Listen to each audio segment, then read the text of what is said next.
Welcome students.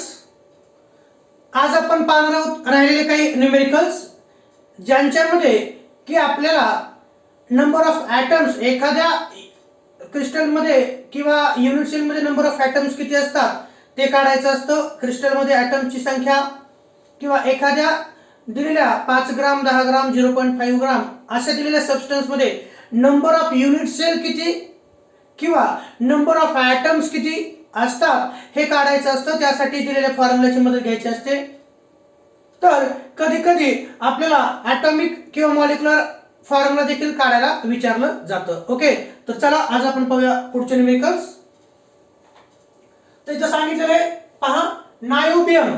पाहू अगोदर numerical आपण काय सांगितलं पहा. Niobium forms BCC structure. Niobium हा मेटल आहे, त्याचं बीसीसी स्ट्रक्चर तयार होतं. ओके, पाहू अगोदर. Niobium forms BCC structure. The density of niobium is 8.55 gram per centimetre cube किंवा ग्राम पर ml देखील आपण म्हणतो. चला, gram per centimetre cube. And length of unit cell is unit सेलच्या एजची लेंथ किती आहे? 330.6 पिकोमीटर. ओके, एवढं डिटेल दिलेलं आहे. नायोबियमचं क्रिस्टल तयार झाल्यानंतर त्याची डेन्सिटी आहे 8.55 आणि जे क्रिस्टल असणार त्याची जी एज लेंथ असणार आहे त्या युनिट सेलची एज लेंथ ती असणार 330.6 पिकोमीटर. आणि काय विचारलं पहा, how many atoms, total atoms किती, how many atoms and unit cells are present in 0.5 gram of niobium. 0.5 ग्राम या नायोबियमच्या क्रिस्टल स्ट्रक्चर मध्ये किती नंबर ऑफ ॲटम्स आहेत ते काढायचं आणि किती नंबर ऑफ युनिट सेल आहेत ते काढायचं आहे. तर चला पाहूया आता सोल्युशन करत असताना. Niobium forms BCC structure. BCC structure म्हणजे कोणतं तुम्हाला माहिती आहे, पाहिजे काढतोय मी युनिट सेल काढतोय. ओके, कोणत्या प्रकारची युनिट सेल, तर मी काढता इथं बीसीसी टाइपची युनिट सेल. हे पहा, युनिट सेल कॉन्स्टिट्यूएंट पार्टिकल हे कॉर्नरला, आणि 8 कॉर्नरला 8 कॉन्स्टिट्यूएंट पार्टिकल आणि एक असतो centre of the unit cell. Unit सेलच्या मधल्या भागामध्ये एक असतो. ही कोणती आहे, तर ही आहे BCC type of unit cell. आपल्याला माहिती आहे कॉर्नरच्या कॉन्स्टिट्यूएंट पार्टिकलचं कॉन्ट्रीब्युशन 1/8 असतं आणि जो सेंटरला असतो त्याचं कॉन्ट्रीब्युशन किती असतं, तर कंप्लीट 1 असतं. ओके, म्हणून आपण असं म्हणतो की 1/8 × 8 = 1 आणि आणखी एक असे टोटल नंबर ऑफ ॲटम्स किती असतात, बीसीसी मध्ये 2 ॲटम्स असतात. बीसीसी या युनिट सेल मध्ये नंबर ऑफ ॲटम्स किती, 2. सर्व कॉर्नरचा मिळून 1 आणि at the centre of body 1 असे किती आलं लक्षात तुमच्या, हे 1/8 × 8 = 1 आणि प्लस होल बॉडी 1. तर टोटल किती, तर टोटल 2 ॲटम्स असतात. बीसीसी बॉडी सेंटर्ड क्यूबिक किंवा बॉडी सेंटर्ड कोणत्याही युनिट सेल मध्ये 2 ॲटम्स असतात. ओके, नायोबियम हा काय आहे, तर नायोबियम हा मेटल आहे ज्याचा सिंबल NB आहे. Niobium forms BCC structure. The density of niobium किती आहे, 8.55 ग्राम पर सेंटीमीटर क्यूब. या आपल्याला सांगितलेलं आहे की हे जे क्रिस्टल असणार आहे त्याची डेन्सिटी किती आहे, 8.55 gram per centimetre cube. And length of unit cell edge, म्हणजे ही जी युनिट सेलची एज आहे, लक्षात घ्या आपल्याला माहिती आहे हे ज्या एजेस आहेत नाही का, किती एजेस असतात युनिट सेलला, 3 एजेस. ओके, मी जर असं म्हटलं ही एज A आहे, ही एज B आहे आणि ही एज कोणती, तर C. ओके, ABC ही एज. तर या युनिट सेलची एज लेंथ आहे किती सांगितली, ती सांगितली आहे 330.6. याची एज लेंथ आहे 330.6 पिकोमीटर एवढी सांगितलेली आहे. आणि या प्रकारच्या क्रिस्टल्स मध्ये ज्याची एज लेंथ 330.6 पिकोमीटर युनिट सेलची असणार आहे त्यामध्ये हाऊ मेनी ॲटम्स प्रेझेंट, कशामध्ये, तर 0.5 ग्राम. पहा, 0.5 ग्राम या नायोबियम मध्ये 0.5 ग्राम या नायोबियम मध्ये किती ऍटम्स असतील आणि त्याचबरोबर किती युनिट सेल्स असतील ते काढायचे. या अगोदरच्या कन्सेप्ट मध्ये आपण काही फॉर्म्युले पाहिले होते. ओके, तर त्यानुसार आपल्याला अगोदर विचारलंय how many number of atoms, म्हणून फॉर्म्युला कोणता पहा, number of atoms in x gram. आता एक्स ग्राम म्हणजे काय, ते 1 ग्राम, 5 ग्राम, 0.5 ग्राम, 10 ग्राम अशी संख्या असू शकते. Number of atoms in x gram niobium is equal to x into n upon rho into a cube. Okay, काय फॉर्म्युला आहे, कोणत्याही दिलेल्या वेट मध्ये, कोणत्याही दिलेल्या वजनामध्ये किती नंबर ऑफ ऍटम्स आहेत त्याच्यासाठी फॉर्म्युला कोणता आहे, तो फॉर्म्युला आहे number of atoms in x gram of any substance, इथं नायोबियम आहे, is equal to x into n upon density means rho into a cube, म्हणजे त्याचं व्हॉल्यूम. ओके, तर x म्हणजे काय आहे, x म्हणजे ग्राम मध्ये दिलेली संख्या असणार आहे. n म्हणजे काय, तर बीसीसी स्ट्रक्चर असेल तर n ची संख्या 2 असेल, नंबर ऑफ पार्टिकल्स. समजा सिंपल युनिट सेल असेल तर 1 असेल, एफसीसी असेल तर 4. ओके, x म्हणजे दिलेल्या क्वांटिटीची संख्या, 5 ग्राम, 10 ग्राम, 0.5 ग्राम अशी संख्या. n म्हणजे ती युनिट सेल कोणत्या प्रकारची आहे त्याच्यानुसार n च संख्या येते. ओके, हे रो म्हणजे काय आहे, हे आहे त्या युनिट सेलची डेन्सिटी आणि a क्यूब म्हणजे त्या युनिट सेलचं व्हॉल्यूम आहे. काय आहे, व्हॉल्यूम. या सर्व संख्या माहित आहेत का आपल्याला, तर पाहू चला. x म्हणजे काय, तर x ही क्वांटिटी दिलेली आहे, किती ग्राम, 0.5 ग्राम. ओके, x ची क्वांटिटी दिलेली आहे, yes, x is given here. n, आता तुम्ही म्हणता n दिलेला नाही, n इज इक्वल टू 2. कसं, फॉर बीसीसी स्ट्रक्चर हे आपण काढलं की कॉर्नरचा कॉन्स्टिट्यूएंट पार्टिकल 1 असतो आणि सेंटर ऑफ बॉडी 1, म्हणून टोटल ऍटम्स किती बीसीसी मध्ये 2, म्हणून n is equal to 2 for BCC structure. ठीक आहे, म्हणजे n च पण आपल्याला निघालं. डेन्सिटी रो दिलेला आहे, डेन्सिटी दिलेली नव्हती तर पहा कुठे, तर 8.55. डेन्सिटी ऑफ युनिट सेल दिलेली आहे 8.55 ग्राम पर सेंटीमीटर क्यूब हे दिलेलं आहे. आणि याच युनिट सेलची म्हणजे जे क्रिस्टल स्ट्रक्चर आहे त्याच्यामध्ये जे युनिट सेल आहेत त्याची एज लेंथ पण दिलेली आहे आणि ती किती आहे, तर a is equal to 330.6 picometre. ही किंमत कशामध्ये दिलेली आहे, पिकोमीटर मध्ये दिलेली आहे, 330.6 पिकोमीटर. आणि आपल्याला कन्वर्जन करायचं असेल तर आपण जर अशी संख्या लिहिली 330.6 गुणिले 10⁻⁻⁻ सेंटीमीटर मध्ये किती, 330.6 गुणिले 10⁻⁻10 सेंटीमीटर हे आहे. किंवा ही संख्या कमी करण्यासाठी, कारण आपल्याला खाली पुढे घ्यायचे म्हणून याचाच पॉवर कमी करण्यासाठी काय केलं आपण, तर 330 च्या ऐवजी 3.306 इंटू 10⁻⁸ सेंटीमीटर घेतलेले. तुम्ही हे पण घेऊ शकता आणि हे पण घेऊ शकता, संख्या दोन्ही पण सारख्याच आहेत. ओके, कारण पुढे आपल्याला a क्यूब करायचं आहे म्हणून आपण काय केलं तर पॉवर कमी केलेला आहे, लक्षात ठेवा.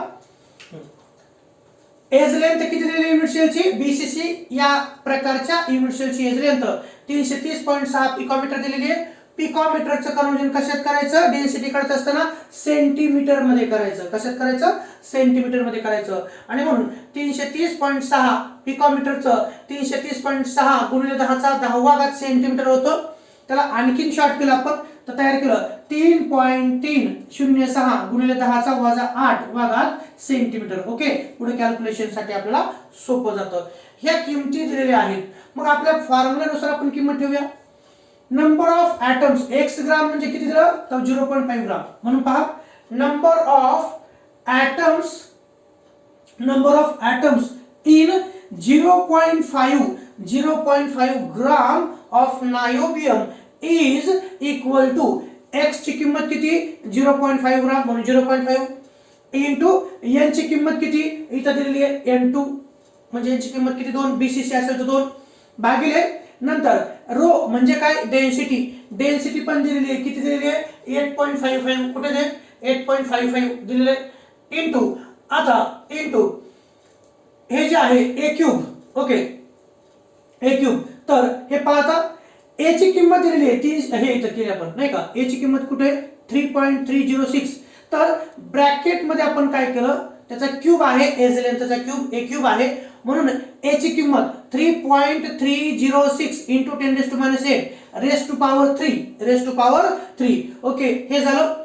त्यानंतर पुढची स्टेप, आता तुम्हाला पुढच्या स्टेप करता येतात. 0.5 इंटू 2 किती आहे त्याचा गुणाकार 1. Okay, half into 2 is equal to 1. 0.5 into 2 1. त्यानंतर हा कंस सोडून घेऊ आपण. ओके, 8.5 लिहिलं आणि 3.306 किती वेळेस आपल्याला माहिती आहे, हा जो गुणाकार आला का तो कसा आला माहिती आहे का, 3.03 इंटू 3.06 का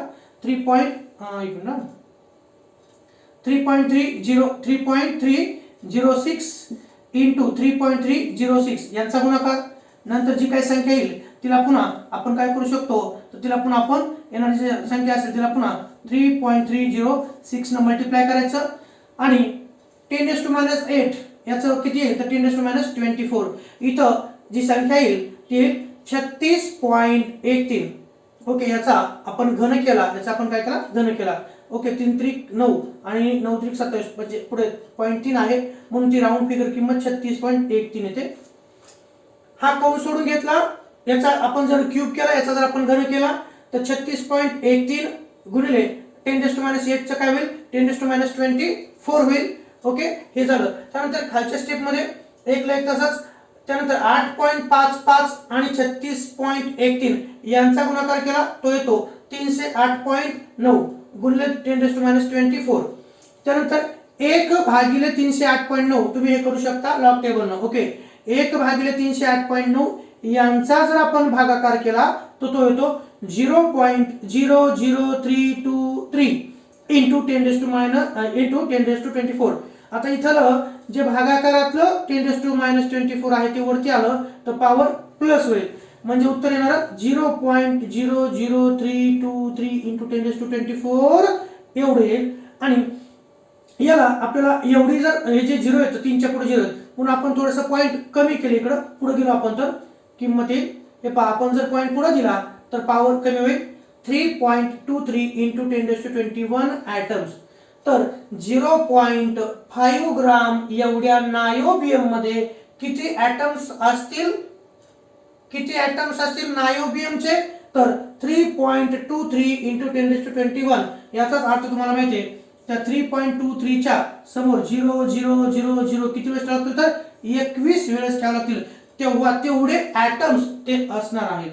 ओके, तर लक्षात ठेवा, म्हणजे पॉईंट जर काढला आपण तर हे नंबर ऑफ किती असतील तर 21 वेळेस आपल्याला ते 0 लिहावं लागेल, म्हणजे पुढे आपल्याला जावं लागेल.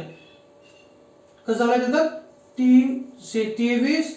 ओके, हे 0.000 आपल्याला असं आणखी 21 वेळेस पुढे जावं लागेल, म्हणजे इथं 19 वेळेस आणखी तसं पुढे जावं लागेल आपल्याला. तर तेवढे ॲटम्स असतील जे की आपल्याला मोजता पण येणार नाहीत. आपण म्हणतो ओके, एकक, दशक, शतक, हजार, 10,000, लाख, 10 लाख, कोटी, 10 कोटी, तर त्याच्यापेक्षाही जास्त ॲटम्स हे 0.5 ग्राम या नायोबियम च्या क्रिस्टल मध्ये असणार आहेत. ओके, हे लक्षात आलं तुमच्या. तर काय काय दिलेलं आहे आपल्याला, एक्स ची किंमत दिलेली होती, एन ची किंमत दिलेली होती म्हणजे काढली आपण, रो ची किंमत दिलेली होती, डेन्सिटीची किंमत दिली, एज लेंथची किंमत दिली होती, त्यानुसार आपण एरिया काढू शकतो. Number of atoms in 0.5 gram niobium is equal to x into n upon rho into a cube. तसं 0.5 x ची किंमत 0.5, एन ची किंमत 2 भागिले रो ची किंमत 8.55 गुणिले इन ब्रॅकेट 3.306 इंटू 10⁻8. आणि ह्याचं जर आपण सोल्युशन काढलं तर त्याचं उत्तर येतं 3.23 इंटू 10⁻21 ॲटम्स. किती असतात तो पहा, लाखो करोडो ॲटम्स यामध्ये असतात. किती 0.5 ग्राम एवढ्या नायोबियमच्या क्रिस्टल मध्ये, म्हणजे आपण तेवढा विचार पण करू शकत नाहीत. ओके, त्यानंतर एक झालं नंबर ऑफ ॲटम्स काढले. आता काय करायचं आपल्याला, युनिट सेल्स काढायचे आहेत. फॉर्म्युला माहित असेल तर फॉर्म्युल्यामध्ये फक्त किमती ठेवायच्या आणि कॅल्क्युलेशन्स तुम्हाला करायचं असतं. दुसरं पहा, number of unit cells in x gram. X gram एवढ्या नायोबियम मेटल मध्ये किती युनिट सेल्स आहेत, तर number of unit cells in x gram of niobium is equal to, formula कोणता आहे, x upon rho into a cube म्हणजे x upon density of unit cell into volume of unit cell. x म्हणजे काय, x म्हणजे दिलेली quantity 0.5 ग्राम, हे density आहे आणि हे देखील आपण वरती काढलेले आहे. म्हणून पहा number of unit cells in 0.5 gram of niobium is equal to 0.55. इथं पहा x ची किंमत किती, x ची किंमत 0.5, त्यानंतर भागिले डेन्सिटी किती दिलेली आहे 8.55, हे 8.55 ठीक आहे, गुणिले काय आहे तर ए क्यूब म्हणजे व्हॉल्यूम ऑफ युनिट सेल, जे की आपल्याला माहिती आहे ए किती आहे, एज लेंथ किती आहे तर एज लेंथ आहे त्याला आपण सेंटीमीटर मध्ये केले 3.306 into 10⁻⁸ raise to power 3. Okay, तर ह्याचं सोल्युशन काढायचं आहे 0.5 नंतर आपण मगाशीच इथं काढलेला आहे 3.306 च क्यूब जर केला तर तो किती येतो, तर येतो 36.13 म्हणजे 36.13 इंटू 10⁻24 एवढं येतो. नंतर 8.55 इंटू 36.13 यांचा गुणाकार येतो 308.9. ओके, मग 0.5 ला 308.9 आपल्याला भागाकार करायचा आहे लॉग टेबलच्या साहाय्याने. 0.5 भागिले 308.9 याचं उत्तर येणार आहे, याचा जो भागाकार आहे तो येणार आहे 0.001686 इंटू 10⁻24 पॉझिटिव्ह पॉवर प्लस, कारण 10⁻24 खालचे वरती जातील, भागाकारातले गुणाकारामध्ये जातील तर पॉवर प्लस होईल. आणि म्हणून हे जे 1 च्या इकडे जे 0 येतं यांना महत्व द्यायचं नसतं तर आपल्याला पुढे जायचंय. मग इथं आपण पॉवर कमी करू, 24 चा पॉवर 21 करू शकतो, कारण 1 2 3 नंतर पॉईंट देऊ. तर 1.62 इंटू 10⁻21 युनिट सेल्स असतील. 1.62 इंटू 10⁻21 एवढ्या नंबर ऑफ युनिट सेल असतील. नंबर ऑफ ॲटम्स 3.23 आणि number of unit cell 1.62 into 10⁻21 at unit cells एवढे असतील. ओके, तर तुम्हाला महत्वाचं काय, तर तुम्हाला महत्वाचे आहेत हे फॉर्म्युले. जर फॉर्म्युले माहित असतील तर त्या फॉर्म्युल्यामध्ये तुम्हाला फक्त किंमत ठेवायची आहे. ओके, हे एकदा पाहून घ्या. तर number of atoms in x gram having formula ax into n upon density into volume of unit cell. आणि number of unit cell in x gram metal. Okay, x gram metal जर आपण पाहिलं तर त्याच्यासाठी फॉर्म्युला आहे x upon density into volume of unit cell. किमती ठेवल्या तर त्याचं उत्तर येतं. आणि काय नाही 0.5 भागिले 308.9 हे लॉग टेबल तुम्हाला सहज करता येतं, म्हणून ते सांगायची गरज नाही. ओके, हे झालं नायोबियमच्या बाबतीमध्ये. एकदा हा लिहून घ्या आणि हे काढायची गरज नाही, फक्त हे तुम्हाला समजण्यासाठी काढलेलं आहे. ओके, याची गरज नाही, एवढं लिहायची गरज नाही, फक्त तुम्हाला समजण्यासाठी आहे. नंतर पाहूया next problem. A compound is, काय सांगितलं पहा, अ compound is formed by 2 elements. जसं इथं नायोबियम फक्त एकाच मेटलनं तयार झालेलं ते मेटॅलिक क्रिस्टल होतं, पण इथं थोडंसं वेगळं आहे. इथं थोडंसं कोड्यातली भाषा आहे, कोड भाषा आहे त्याला आपण म्हणू शकतो, कोड लँग्वेज आहे. हे ए म्हणजे अ कंपाऊंड आहे, ए म्हणजे काय तर अ सिंगल कंपाऊंड असं समजतो आपण ते. ओके, हे लक्षात ठेवा. हे इथला ए आणि पलीकडचा येणार आहे ते वेगळे येतं. अ कंपाऊंड म्हणजे single compound. A compound is formed by 2 elements. A compound is formed by 2 elements A and B. जसं मागच्या लेक्चर मध्ये आपण फॉर्म्युला काढला होता CD3, तसं इथं दिलंय. अ compound is formed by 2 elements, one is A and another is B. A and B. The atoms of element B, लक्षात घ्या, यांनी सांगितलं की एक जे क्रिस्टल आहे ते क्रिस्टल किती ऍटम पासून तयार झाले, तर वेगळ्या 2, एक A आहे आणि दुसरा कोणता तर B आहे. A compound is formed by 2 elements A and B. The atoms of element B forms CCP म्हणजे काय, क्यूबिक क्लोज पॅकिंग.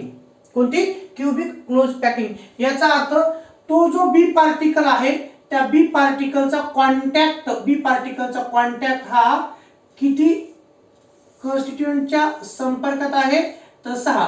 म्हणजे आपण हे जर जोडलं असतं, आपण जर हे जोडले याचे सेंटर, तर हेक्सा कोण तयार होतं, त्याला आपण म्हणतो cubic close packing. Okay, cubic close packing ज्याला आपण म्हणतो CCP. The atoms of element B forms CCP, cubic close packing structure. The atoms of A occupy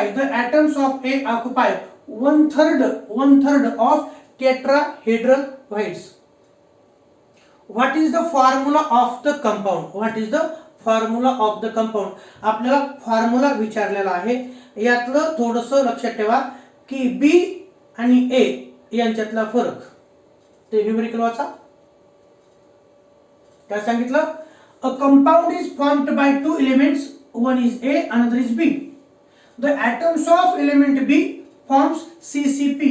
Atoms of B forms CCP structure, cubic close packing. The atoms of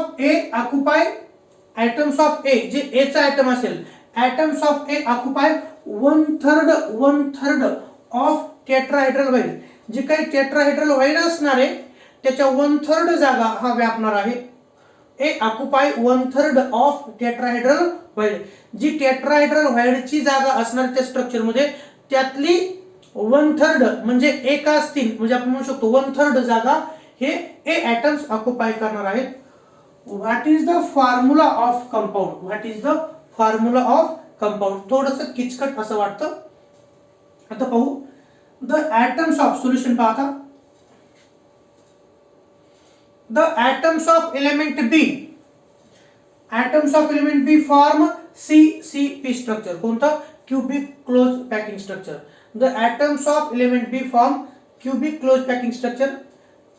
आणि the number of tetrahedral voids generated twice the number of B atoms. आपल्याला हे माहिती cubic close packing याचं structure काढत असताना आपण काही गोष्टी लक्षात ठेवल्या होत्या. जेवढे ॲटम्स असतात, पहा मी असं म्हणतोय, जेवढे ॲटम्स असतात, जे बी ॲटम्स आहेत त्याच्या दुप्पट ह्या टेट्राहेड्रल व्हाईड्स असतात. ओके, लक्षात घ्या. जेवढे ॲटम्स असतात त्याच्या दुप्पट ह्या टेट्राहेड्रल व्हाईड्स असतात आणि जेवढे ॲटम्स असतात त्यांच्या एवढेच ऑक्टाहेड्रल व्हाईड्स असतात. कोणत्या? ऑक्टाहेड्रल व्हाईड्स असतात. कोणत्या व्हाईड? ऑक्टाहेड्रल व्हाईड्स. कॉन्स्टिट्यूएंट पार्टिकल्स एवढ्या ऑक्टाहेड्रल व्हाईड्स असतात आणि कॉन्स्टिट्यूएंट पार्टिकलच्या दुप्पट ह्या टेट्राहेड्रल व्हाईड्स असतात. म्हणून हे लक्षात घ्या. The atoms of element B form CCP structure. The number of tetrahedral voids generated twice the number of B atoms. जे काही बी ॲटम्स असतील, बी ॲटमच्या दुप्पट टेट्राहेड्रल व्हाईड्स असतील. पहा, म्हणून thus number of tetrahedral voids किती असतील? जेवढे बी ॲटम असतील त्याच्या दुप्पट असतील. म्हणून number of tetrahedral voids is equal to 2b. काय असेल तर 2b. बी म्हणजे नंबर ऑफ ॲटम्स आणि 2b याचा अर्थ काय? बी च्या दुप्पट. 2b याचा अर्थ काय? तर बी च्या दुप्पट. 2b याचा अर्थ काय? 2 गुणिले बी. समजा बी जर 100 ॲटम असतील तर 200 ह्या टेट्राहेड्रल व्हाईड्स असतात. एवढं लक्षात ठेवा. The atoms A occupy. आता पहा, थोडंसं लक्षात घ्या.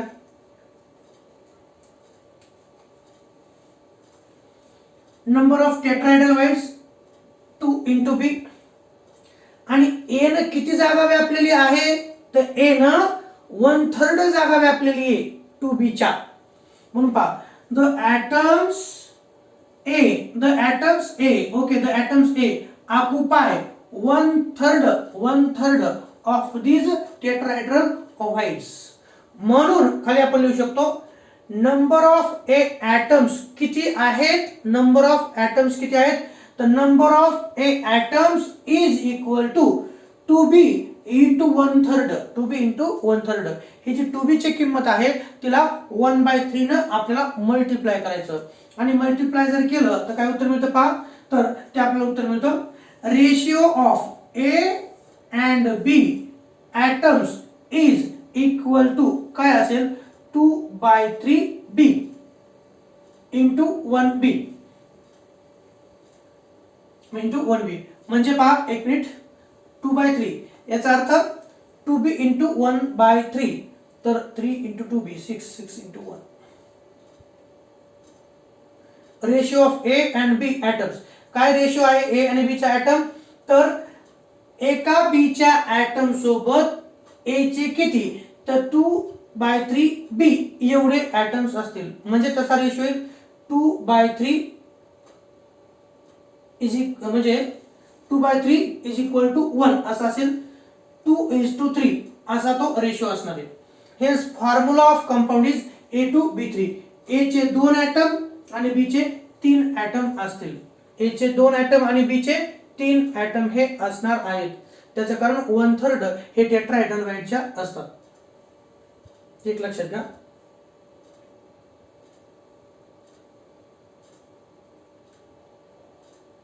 A compound is formed by. लक्षात घ्या का? पुन्हा एकदा आपण पाहूया.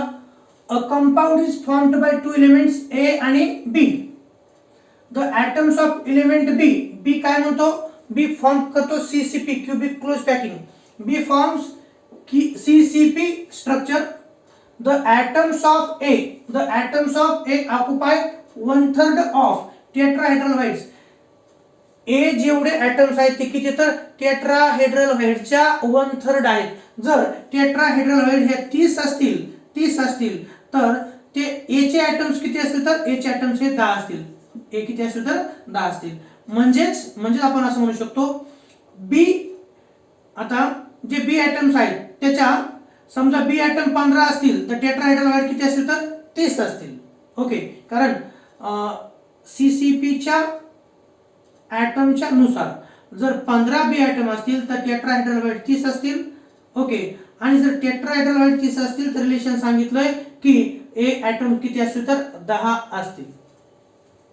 The atoms of element B form CCP structure. Number of tetrahedral voids generated is twice the number of B atoms. म्हणजे number of tetrahedral voids किती? तर B च्या दुप्पट म्हणून 2B असं लिहिलं. The atoms A occupy. A किती आहेत? तर टेट्राहेड्रलच्या 1/3. The atoms A occupy 1/3 of these tetrahedral voids. म्हणून आपण काय लिहिलं? number of A atoms is equal to 2B into 1/3. म्हणजे आपल्याला नंबर ऑफ ए ॲटम काढायचे आहेत. त्याच्यासाठी 1/3 न आपल्याला मल्टिप्लाय करायचं. आणि तसं जर केलं तर आपल्याला काय येईल पहा. तसं जर केलं आपण तर ते येईल. समजा आपण म्हटलं 2/3. इकडे पहा हे काय 2/3 काय येईल? तर 2/3 हे काय असतील? तर ए चे ॲटम असतील. काय असतील? तर 2/3 हे ए चे ॲटम असतील. नाही का?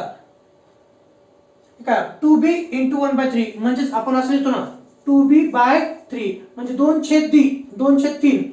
ओके. हे जे असणार 2/3 तर हे काय असतील? तर हे ए ॲटम असतील. काय असतील? तर हे ए चे ॲटम असतील.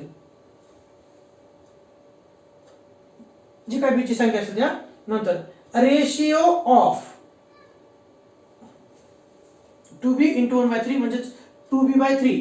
ओके. 2B/3 याचं जे उत्तर येणार आहे 2B/3 याचं जे उत्तर येणार आहे ते म्हणजे काय असतील? तर ते असतील ए ॲटम्स. ते काय असतील? तर ए ॲटम्स असतील.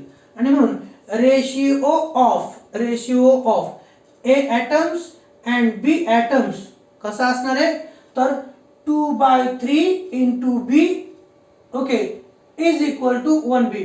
म्हणजे 2/3 × B एवढे ए ॲटम असतील आणि 1B एवढे बी ॲटम्स असतील. म्हणजेच बी कॅन्सल झालं. तिथं असेल 2/3 इज 1.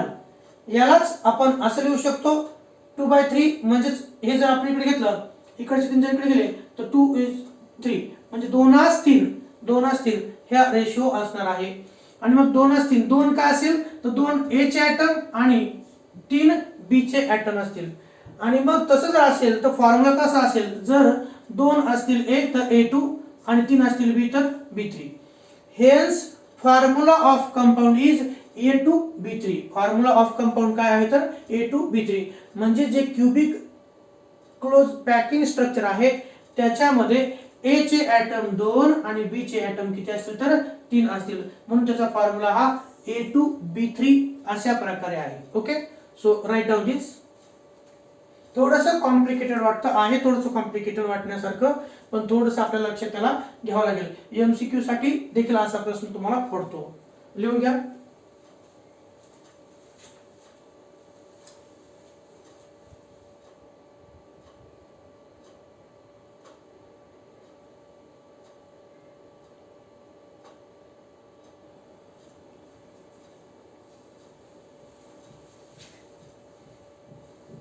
हा चला पहा पुढचं न्यूमेरिकल, जे की याच्यासारखंच आपण ऑक्टाहेड्रल व्हाईड आणि टेट्राहेड्रल व्हाईड जसं पाहिलं किंवा नंबर ऑफ ॲटम्स त्याच्यासारखंच आहे. अ कंपाऊंड फॉर्म्स HCP स्ट्रक्चर. कोणतं स्ट्रक्चर आहे तर HCP. आता हे स्ट्रक्चर काढायची गरज आहे का? नाही. ओके, फक्त लक्षात ठेवा अ कंपाऊंड फॉर्म्स HCP स्ट्रक्चर, हे नीट वाचायचं दिलेलं. What is the number of octahedral whites? मी आता मोडलं पण नाही आहे आणखी. octahedral whites, B tetrahedral whites, total whites formed in 0.4 mole of it. पहा, मी तुम्हाला थोड्या वेळापूर्वी सांगितलं होतं की बी ॲटम जेवढे असतात, पहा मी काय सांगितलं, HCP मध्ये जे बी ॲटम आहेत, बी ॲटम जेवढे आहेत त्याच्या दुप्पट टेट्राहेड्रल व्हाईट्स असतात. किती? Tetrahedral white. आणि बी ॲटम जेवढे आहेत तेवढ्या ऑक्टाहेड्रल व्हाईट्स असतात. म्हणजे जर एक बी ॲटम असेल तर दोन बी टेट्राहेड्रल व्हाईट्स असतात, आणि एक बी जर ॲटम असेल तर एक एवढ्या काय असतात तर ऑक्टाहेड्रल व्हाईट्स असतात. कधी पण नंबर ऑफ ॲटम्स एवढ्या ऑक्टाहेड्रल व्हाईट्स आणि ॲटमच्या दुप्पट, नंबर ऑफ ॲटमच्या दुप्पट टेट्राहेड्रल व्हाईट्स असतात. म्हणून तेवढंच फक्त कन्सेप्ट लक्षात ठेवायची. A compound formed HCP structure. What is the number of octahedral whites, tetrahedral whites म्हणजे काय जागा, total whites formed in 0.4 mole of it. इथं तुम्हाला ॲटम्स डायरेक्ट दिलेले नाहीत, तुम्हाला मोलच्या फॉर्म मध्ये दिलेले आहेत. आणि मोलच्या फॉर्म मधून डायरेक्ट ॲटम कसे करायचे त्याचंही कॅल्क्युलेशन आपल्याला माहिती आहे. चला पहा, तर अगोदर किती काय दिलेलं आहे न्यूमेरिकल मध्ये, तर इथं आपण जर पाहिलं तर ते HCP स्ट्रक्चर आहे ते दोन सोडून, आणि नंबर ऑफ ॲटम्स दिलेत का, नंबर ऑफ ॲटम्स हे मोलच्या फॉर्म मध्ये दिलेत. ओके, तर मग इन 0.4 मोल ऑफ इट. तर अगोदर काढून घेऊ आपण नंबर ऑफ ॲटम्स. कधी पण नंबर ऑफ ॲटम्स काढायचे असतील मोल नुसार तर मोल इनटू अवोगॅड्रो नंबर हा फॉर्म्युला लक्षात ठेवायचा. म्हणजे नंबर ऑफ ॲटम्स, हा जो कंपाऊंड तयार झालाय त्याचे नंबर ऑफ ॲटम्स काढायचे. तो number of atoms in 0.4 mole substance. Okay, number of atoms in 0.4 mole substance is equal to 0.4 into Na म्हणजे अवोगॅड्रो नंबर. कधी पण लक्षात ठेवा, एक मोल एवढ्या सबस्टन्स मध्ये किती ॲटम्स आहेत असं विचारलं, 1 mole contain how many number of atoms, तर साधं आहे 1 मोल मध्ये किती ॲटम असतात, 1 गुणिले 6.023 into 10⁻23 एवढे नंबर ऑफ ॲटम्स असतात. ओके, एवढे नंबर ऑफ ॲटम्स असतात, हे लक्षात ठेवायचं. आता इथे काय दिलं पहा, ठीक आहे, अशा पद्धतीने असते. आता इथे पहा नंबर ऑफ ॲटम्स किती आहेत, तर आपल्याला पाहायचंय, हा तर नंबर ऑफ ॲटम्स इन 0. एक मिनिट, इथे किती असतील, तर आपण जर पाहिलं 1 मोल जनरल सांगितलं तुम्हाला, 1 मोल एवढ्या सबस्टन्स मध्ये नंबर ऑफ ॲटम्स किती, तर 1 mole contain number of atoms is equal to 1 mole into 1 into 6.023 into 10⁻23. मग याचा जर गुणाकार केला तो किती येतो, 1 गुणिले 6 किती, तर एवढा 6.023 इंटू 10⁻23 ॲटम्स. 1 मोल सबस्टन्स मध्ये 6.023 इंटू 10⁻23 ॲटम्स असतात करस्पॉन्डिंग कोणत्याही सबस्टन्सचे. इथे किती मोल दिलं, 0.4 मोल दिले. number of atoms in 0.4 mole is equal to 0.4 into Avogadro number. Okay, म्हणून 0.4 Avogadro नंबरची किंमत किती आहे आपल्याला सगळ्यांना माहित आहे, ती पाठच आहे. किती? 6.023 6.022 into 10⁻23. आणि याचा जर गुणाकार केला 4×24 नाही का, पण 2.4 4×24 पण 0.4 आहे, 0.4 into 6 याचा जर गुणाकार केला तर तो येतो 2.4098 into 10⁻23. ही कशाची संख्या आली?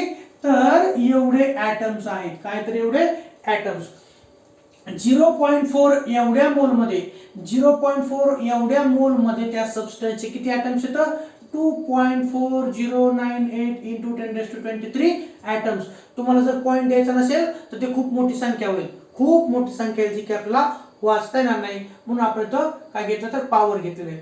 2.4098 into 10⁻23 ॲटम्स एवढे येतात. एवढंच लक्षात ठेवायचं. किती मोल सबस्टन्स मध्ये किती ॲटम्स आहेत? तर मोल गुणिले Avogadro नंबर, येणारा जो गुणाकार आहे तेवढे ॲटम्स त्या सबस्टन्सचे त्या कंपाऊंड मध्ये असतात. नंतर आता नंबर ऑफ ऑक्टाहेड्रल वाइड्स. काय? तर नंबर ऑफ ऑक्टाहेड्रल वाइड. बरं, इथं 0.4 च्या ऐवजी 0.6 असतं. काय असतं? समजा 0.6 असतं तर नंबर ऑफ ॲटम्स किती? तर आपण म्हटलं असतं नंबर ऑफ ॲटम्स. पहा, नंबर ऑफ ॲटम्स हा येणे म्हणजे काय? Number of atoms is equal to 0.6 into Avogadro number, म्हणजे 0.6 इंटू 6.022 इंटू 10⁻23. मग केला असता आपण 6×7=36 म्हणजे 3.6. ओके, 3.6 इंटू 10⁻23 एवढे काय आले असते? ॲटम्स आले असते. लक्षात ठेवा, फक्त ॲटम्स काढणं थोडंसं तुम्हाला लक्षात ठेवायचं आहे, बाकीचं तुमच्या माहितीतच आहे. Number of atoms in 0.4 mole is equal to 0.4 into Avogadro number. 0.4 into Avogadro number याचा गुणाकार केला तर ते येतं 2.4098 इंटू 10⁻23 एवढे ॲटम्स आहेत. नंतर नंबर ऑफ ऑक्टाहेड्रल वाइड विचारतात. ओके, काय विचारले? पहा, ऑक्टाहेड्रल वाइड्स किती आहेत? Number of octahedral voids in a crystal is equal to number of atoms. Octahedral void किती असतात? तर नंबर ऑफ ॲटम्स एवढे असतात. आणि म्हणून number of octahedral voids is equal to number of atoms. आणि नंबर ऑफ ॲटम्स आताच आपण वरती काढले तर, म्हणून नंबर ऑफ ॲटम्सची संख्या किती आहे? 2.4098 इंटू 10⁻23. ही संख्या काय आली? तर ऑक्टाहेड्रल वाइडची संख्या किती? तर 2.4098 इंटू 10⁻23 ह्या ऑक्टाहेड्रल वाइड्स आहेत. काय? तर ऑक्टाहेड्रल वाइड्स आहेत. नंतर पुन्हा काय विचारलं या न्यूमेरिकल मध्ये? तर टेट्राहेड्रल वाइड्स किती आहेत? तर HCP स्ट्रक्चर मध्ये टेट्राहेड्रल वाइड्स किती? तर पहा, number of tetrahedral voids is equal to 2 into number of atoms. ॲटमच्या दुप्पट टेट्राहेड्रल वाइड्स असतात, म्हणून 2 इंटू नंबर ऑफ ॲटम्स. तर 2 आणि नंबर ऑफ ॲटम्स वरती काढले तर ती किंमत 2 इंटू म्हणजे 2.4098 इंटू 10⁻23 आणि ह्याचा गुणाकार केला तो किती? तो 4.818. मग 4.818 इंटू 10⁻23 हे काय आलं? तर हे आलं टेट्राहेड्रल वाइडची संख्या आली. टेट्राहेड्रल वाइडची संख्या आली. हे ऑक्टाहेड्रल, त्याच्या दुप्पट टेट्राहेड्रल. आता total number of wides. Wide म्हणजे काय आपल्याला माहिती आहे. जर आपण असं ठेवलं, हे पहा इथं हे असे कन्स्टिट्यूएंट पार्टिकल ठेवले. ओके, ही कोणती वाइड आहे? ही टेट्राहेड्रल वाइड आहे. ही कोणती वाइड आहे? तर ही टेट्राहेड्रल वाइड आहे. आणि जर आपण काय केलं तर याच्यावरती आपण जर पाहिलं, याच्यावर पुन्हा कन्स्टिट्यूएंट पार्टिकल ठेवले असते आपण अशा पद्धतीने, म्हणजे आणखी एक लेयर ठेवली असती, तर तिथं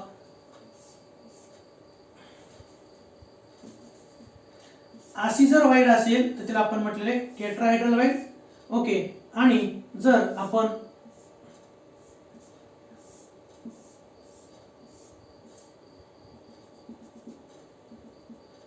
अशी जर वाइड असेल तिला आपण ऑक्टाहेड्रल वाइड म्हटलेले. टेट्राहेड्रल वाइड या दुप्पट असतात ऑक्टाहेड्रल वाइडच्या पेक्षा. आता इथं पाहिजे टोटल नंबर ऑफ वाइड्स किती आहेत? तर total number of voids is equal to मी म्हणेल octahedral voids plus tetrahedral voids. दोन्हीची बेरीज किती असेल, टोटल व्हाईड्स किती असतील, रिकाम्या जागा किती असतील. तर रिकाम्या जागा ज्या असतात त्यांची बेरीज करतो आपण ऑक्टाहेड्रल व्हाईड आणि टेट्राहेड्रल व्हाईड. तर त्यांची बेरीज जर केली तर ती येते 7.227 इंटू 10⁻23 एवढी ही त्यांची संख्या येते. कोणाची? टोटल नंबर ऑफ व्हाईड्सची. ओके, आलं लक्षात? A compound forms HCP structure. What is the number of octahedral void, tetrahedral void आणि total व्हाईड formed in 0.4 mole of it. तर सुरुवातीला काय केलं, नंबर ऑफ ॲटम्स इन 0.4 मोल काढले. कसे काढले? तर 0.4 इंटू अवॅगॅड्रो नंबर. 0.4 इंटू अवॅगॅड्रो नंबर जर आपण केलं तर ते येतं 2.4. ओके, 10⁻23 एवढे ॲटम्स आले. नंतर आपल्याला विचारलंय की ऑक्टाहेड्रल व्हाईड्स किती असतात, किती आहेत. तर number of octahedral voids is equal to number of atoms present in HCP structure. आणि म्हणून नंबर ऑफ ॲटमची संख्या वरती काढली म्हणून बरोबर ठेवलं आपण 2.4 गुणिले 10⁻23 एवढे ऑक्टाहेड्रल व्हाईड्स आहेत. नंतर आपल्याला विचारलं की टेट्राहेड्रल व्हाईड्स किती. तर number of tetrahedral voids into is equal to 2 into number of atoms किंवा 2 इंटू ऑक्टाहेड्रल व्हाईड्स असंही करू शकता. तर 2 इंटू नंबर ऑफ ॲटम्स केलं कारण इथं नंबर ऑफ ॲटम्स वरती आलेत म्हणून. तर 2 इंटू 2.4098 इंटू 10⁻23 यांचा गुणाकार केला तर ती किंमत येते 4.818 गुणिले 10⁻23. तर हे आलेत कोणत्या व्हाईड? Tetrahedral void. आणि नंतर विचारले टोटल व्हाईड्स किती. तर total number of voids in HCP structure is equal to sum of octahedral void and tetrahedral void. दोघांची बेरीज केली तर ती येते 7.227 इंटू 10⁻23 एवढ्या ह्या आल्यात total number of voids. Okay, so here we finish the numericals. So thank you so much for today. Remaining part we will continue in next lecture. Thank you. Write down this.